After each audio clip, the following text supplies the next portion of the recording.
अस्सलामुअलैकुम नाज़रीन, उम्मीद है कि आप सब खैरियत से होंगे। आज मैं आपको अफ़ज़लपुर यानी गुलबर्गा का जो तालुका है उसमें अफ़ज़ल ख़ान का महल और एक मस्जिद दिखाने लाया हूँ। ये अफ़ज़ल ख़ान के महल की तरफ जाने वाला रास्ता है, बेस बनाया हुआ है। और ये जो है एक सराया हो सकता है जहाँ पर मुसाफिर पहले ज़माने में आते थे तो उनके लिए रुकने के लिए एक सहूलत की जगह होती थी।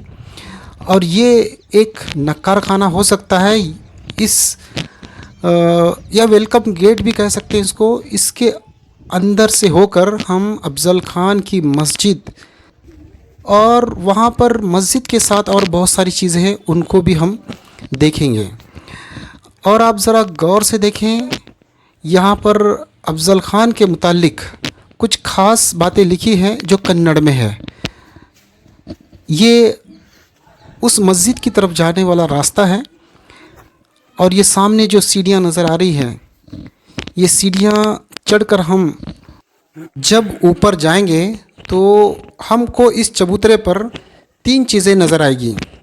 सामने ही एक वज़ू खाना नज़र आएगा जो पहले ज़माने का है, यानी हौज जैसा बना हुआ है। और एक तरफ अगर हम देखेंगे तो हमको अफ़ज़ल ख़ान के फैमिलियों का मकबरा नज़र आएगा, जिसके अंदर अफ़ज़ल ख़ान के फैमिली के बहुत सारे कब्रें हैं बनी हुई, जो अक्सर अफ़ज़ल ख़ान की बनाई हुई इमारतों के सामने नज़र आती हैं। अब इस मस्जिद के अंदर देखने जैसी ऐसी ख़ास बातें क्या हैं, इसको मैं तरतीब से बताऊंगा। सब में पहली बात इस मस्जिद की ये है कि ये मस्जिद 400 साल से भी ज़्यादा पुरानी है, मगर कहीं पर भी ज़रा भी इसके अंदर कोई ख़राबी पैदा नहीं हुई है, कोई पत्थर तक इसका ढीला नहीं हुआ है। देखिए इस मीनार को ऊपर से नीचे तक देखिए, कहीं पर भी कहीं टूटा हुआ नज़र नहीं आता है। दो मीनारों के दरमियान में जो सज्जा होता है अक्सर पुरानी मस्जिदों का टूटा होता है, मगर इस मस्जिद का सज्जे का एक पत्थर भी हला हुआ नज़र नहीं आता। लगभग 400 साल हो चुके हैं, लेकिन अब भी ये मस्जिद ऐसी लगती है कि अभी बनी है। क्या है इसका राज, जानेंगे इस वीडियो में हम। अफ़ज़ल ख़ान की बनाई हुई शाही मस्जिदों में ऐसे पिलर बिल्कुल नज़र नहीं आते इस साइज़ की मस्जिद में, लेकिन इसके अंदर 4 पिलर अंदर बने हुए हैं। ये इस मस्जिद का मेहराब है और ये मेंबर है। और देखो ये ताकचे कुरान शरीफ वगैरह रखने के यहाँ पर बनाए गए हैं। वैसे ये मस्जिद आबाद रहने की वजह से साफ़ सुथरी है। मस्जिद के मेहराब के ऊपर कुछ डिज़ाइन है, लेकिन बहुत ज़्यादा भी नहीं है। मस्जिद के मेहराब के इस लेफ़्ट साइड में भी देखें तो वैसे ही ताकचे बने हुए हैं। और मस्जिद काफ़ी ऊंची है और आबाद होने की वजह से इसका रंग रोगन भी और साफ़ सफाई भी अच्छी तरीके से अंजाम दिया गया है।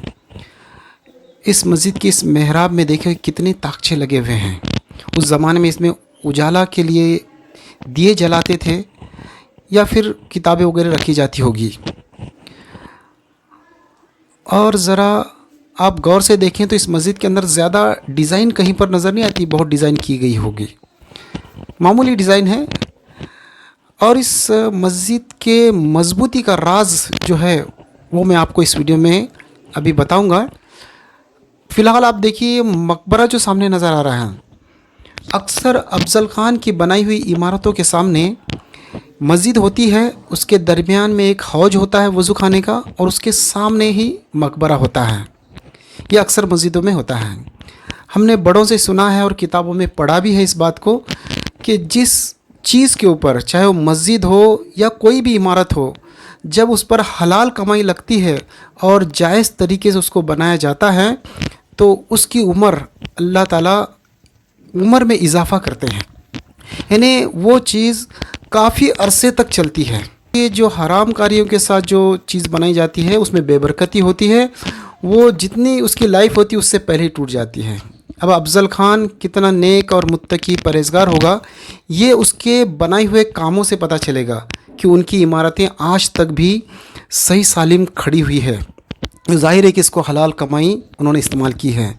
अफ़ज़ल ख़ान के मुतालिक कुछ कसीदे यहाँ पर लिखे हुए हैं जो वाकई में पढ़ने के लायक है और उनकी शान में बहुत अच्छे अंदाज में इसको लिखा गया है।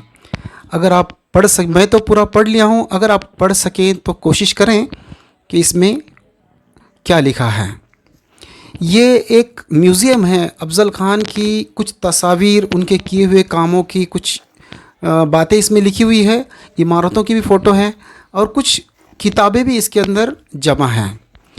इसे भी, लेकिन अब ये लॉक होने की वजह से मैं अंदर जाकर आपको नहीं दिखा पा रहा हूँ, लेकिन ये किसी वक्त खुलता होगा, इसका कोई निज़ाम होगा तो उस वक्त हम इसको, अगर आप कभी आएँ तो ज़रूर देख लें। इस मस्जिद के पीछे एक ईदगाह है जो वाकई में देखने के लायक है, क्योंकि अक्सर जो ईदगाह होती हैं वो या तो खुले में होती हैं और बहुत ही गंदगी और नापाकी से भरी हुई रहती हैं, मगर इस ईदगाह को इन्होंने कुछ ऐसे मेंटेन किया है कि यहाँ पर गंदगी और नापाकी नहीं हो सकेगी। कि आप खुद देखिए कि इस ईदगाह को चारों तरफ से इन्होंने ऐसे कुछ कंपाउंड लगाया है और ऐसा कुछ निज़ाम किया है कि यहाँ इंसान तो क्या, जानवर भी फटक नहीं सकता। देखिए ज़रा गौर से इस ईदगाह के निज़ाम को और इसके रख रखाव को।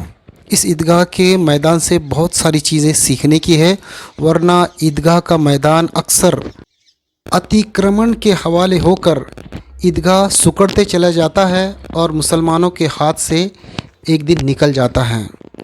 ज़रा गौर से देखिए इस मस्जिद को भी कि इसके पीछे, आगे, दाएं बाएं हर जगह कहीं से भी देखेंगे तो कहीं से भी मस्जिद आपको डैमेज नज़र नहीं आएगी। एक पत्थर भी इसका कहीं हला हुआ नज़र नहीं आएगा। यही तो मैं आपको बताना चाहता था, हलाल कमाई की ये असरात होते हैं। अगर ये वीडियो आपको अच्छी लगी और ऐसी वीडियो देखना चाहते हैं तो इस वीडियो को लाइक और सब्सक्राइब ज़रूर